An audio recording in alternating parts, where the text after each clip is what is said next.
Os meses de pandemia que enfrentamos em 2020 demonstraram um grande desafio na área da saúde, não só de manutenção da vida, mas principalmente da importância do equilíbrio emocional de pacientes, família e também dos profissionais, da saúde. Esse controle faz toda a diferença no enfrentamento desse período. Eu converso agora sobre esse assunto com um especialista no assunto, o Paulo Ferro. Olá, Paulo. Como é que a gente pode ajudar, então, esse suporte emocional com as vítimas do coronavírus? Olá, Tiago. Você tocou exatamente no ponto mais central de todas as questões, que são as emoções. São aquelas coisas que a gente não controla, né?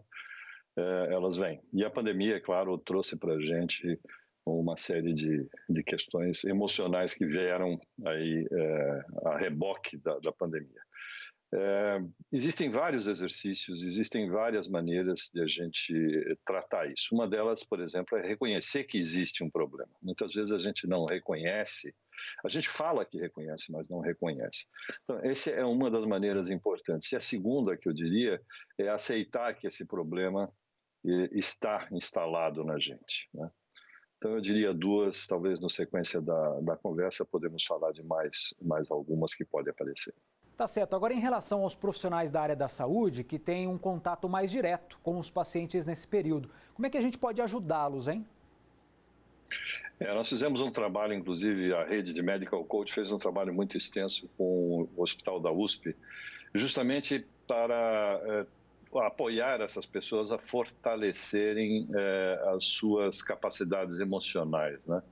E uma das coisas muito importantes que a gente tem que olhar é que essas pessoas estão submetidas a um estresse extremo, estiveram e ainda estão, um estresse extremo e agudo, né? E esse estresse, ele faz com que você tenha sequestrado praticamente a sua individualidade. Então, uma das coisas importantes que nós tratamos com essas pessoas, que são enfermeiros, técnicos de enfermagem, até cuidadores, é fazer com que eles resgatem essa individualidade, esse seu ser novamente. Eu gosto muito da música do Milton Nascimento, que fala "Eu, caçador de mim". Esse é um momento interessante para você caçar você novamente, porque estas situações sequestram você de uma certa maneira. É um bom momento para a gente se encontrar, né? Agora, e o suporte às famílias que enfrentam esse problema ou que perderam parentes para essa doença? Tem que ter uma atenção ainda maior, não é? Muito maior, porque esses estão 24 horas por dia ao lado das pessoas, ou se não estão do lado, porque a pessoa está sendo tratada numa UTI, estão muito próximas e estão com o emocional ainda muito mais aguçado, né? Então, aí há outras componentes envolvendo a gente diz empatia, a compaixão, mas esse tratamento para que as pessoas resgatem sempre, tenham sempre em mente que elas estão, apesar de tudo, apesar de todas as dificuldades, elas estão inteiras para lidar com a situação. Agora, Paulo, depois dessa pandemia, como é que será a visão da sociedade como um todo, né, em relação aos profissionais da área da saúde e também os cuidados com as pessoas? Quais as lições que esse período vai deixar para a gente?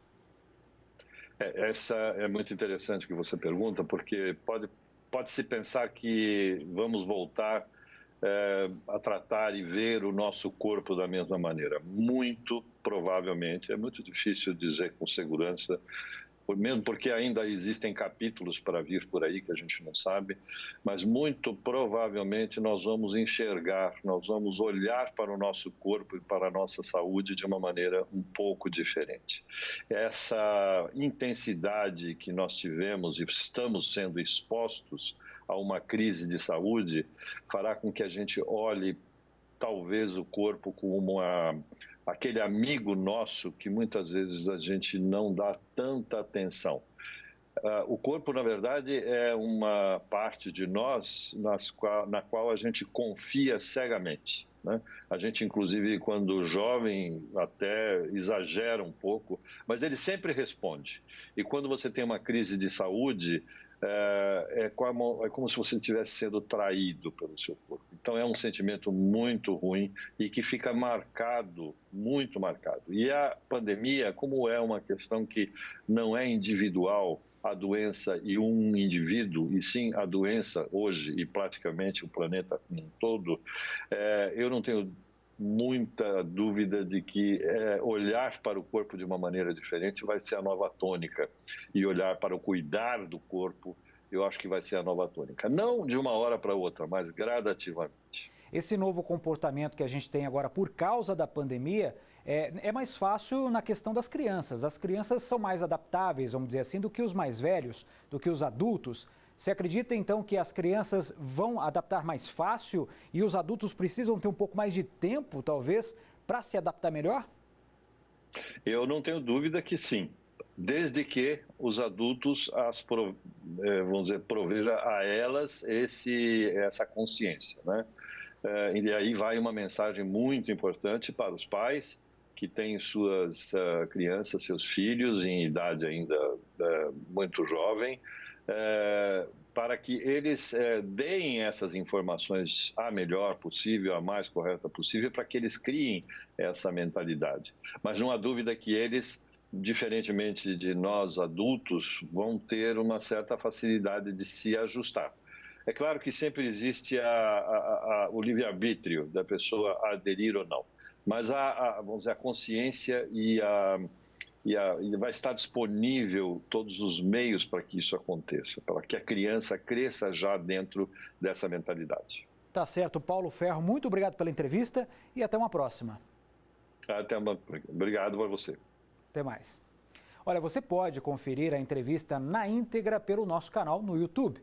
É só apontar a câmera do seu celular para esse QR Code que aparece aí na tela, que ele vai te levar até o nosso canal. Se inscreva também.